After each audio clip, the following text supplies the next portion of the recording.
Assalamualaikum warahmatullahi wabarakatuh. Perkenalkan, nama saya Reva Zafira dengan NPM 241000131. Di sini saya akan mempresentasikan hasil dari artikel yang sudah saya bikin yang berjudul Peran Ketahanan Nasional dalam Menangani Tantangan Pluralisme Beragama di Indonesia. Pendahuluan.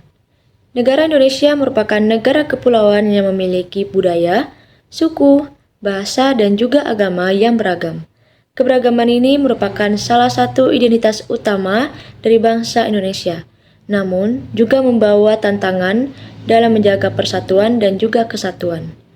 Di Indonesia sendiri terdapat 6 agama yang diakui oleh negara, yaitu ada Islam, Kristen, Katolik, Hindu, Buddha, dan Konghucu. Keberagaman agama ini merupakan pluralisme beragama yang menjadi aspek penting dalam kehidupan berbangsa dan bernegara.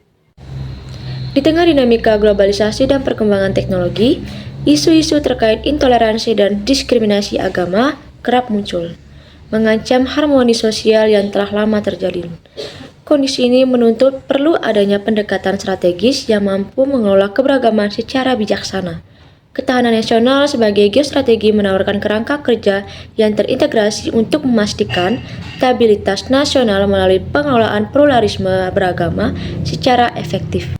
Artikel ini bertujuan untuk mengkaji bagaimana peran ketahanan nasional dapat digunakan sebagai strategi utama dalam menghadapi tantangan pluralisme beragama di Indonesia. Dengan memanfaatkan pendekatan geostrategis, langkah-langkah konkret seperti pendidikan multikultural, dialog antaragama, penegakan hukum yang adil, dan pemberdayaan komunitas lokal akan diuraikan untuk menunjukkan relevansi dan urgensi penerapan konsep ini dalam konteks Indonesia. Ketahanan nasional sebagai konsep. Ketahanan nasional adalah kemampuan bangsa untuk mengelola segala aspek kehidupan demi menjamin kelangsungan hidup bangsa dan negara. Konsep ini mencakup berbagai dimensi, seperti ideologi, politik, ekonomi, sosial, budaya, dan keamanan. Dalam konteks pluralisme beragama, ketahanan nasional berperan dalam memastikan bahwa perbedaan keyakinan tidak menjadi sumber konflik, melainkan menjadi kekuatan yang mempererat persatuan. Geostrategi dalam pengelolaan pluralisme beragama. Geostrategi adalah strategi yang memanfaatkan faktor geografis, demografis, dan sosiokultural suatu negara untuk mencapai tujuan nasional. Dalam konteks pluralisme beragama, geostrategi dapat diterapkan melalui langkah-langkah berikut. Yang pertama, penguatan pendidikan multikultural. Pendidikan multikultural berperan penting dalam membangun pemahaman dan toleransi antarumat beragama. Melalui kurikulum yang inklusif, siswa diajarkan untuk menghormati perbedaan dan memahami nilai-nilai universal yang ada di dalam berbagai agama. Yang kedua, peningkatan dialog antaragama. Dialog antaragama merupakan salah satu cara efektif untuk membangun kepercayaan dan mengurangi kesalahpahaman. Pemerintah dapat memfasilitasi forum-forum diskusi yang melibatkan tokoh agama, akademisi, dan masyarakat umum untuk membahas isu-isu berkaitan dengan keberagaman. Ketiga, penegakan hukum yang adil.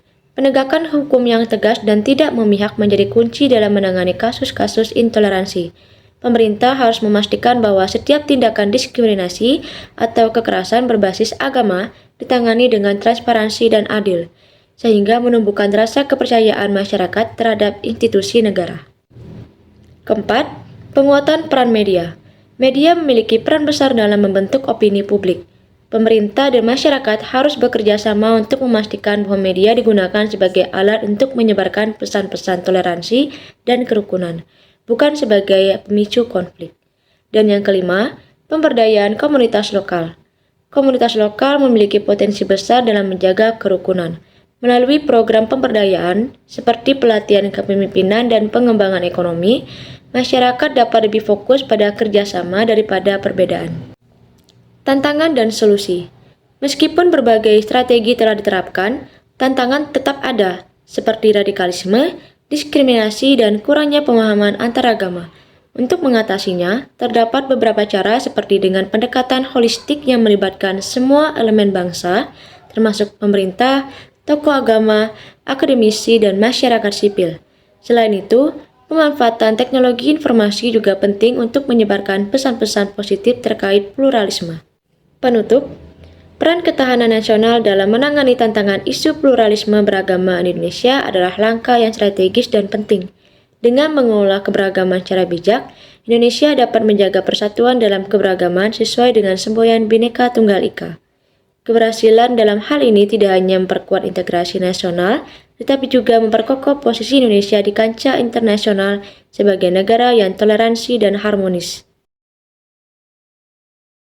Sekian presentasi dari artikel saya yang berjudul Peran Ketahanan Nasional dalam Menangani Tantangan Pluralisme Beragama di Indonesia. Terima kasih atas perhatiannya. Mohon maaf jika terdapat kesalahan kata dan pengucapan, dan juga jika terdapat kesalahan informasi yang sudah saya jelaskan, mohon dikoreksi. Saya pamit undur diri. Wassalamualaikum warahmatullahi wabarakatuh.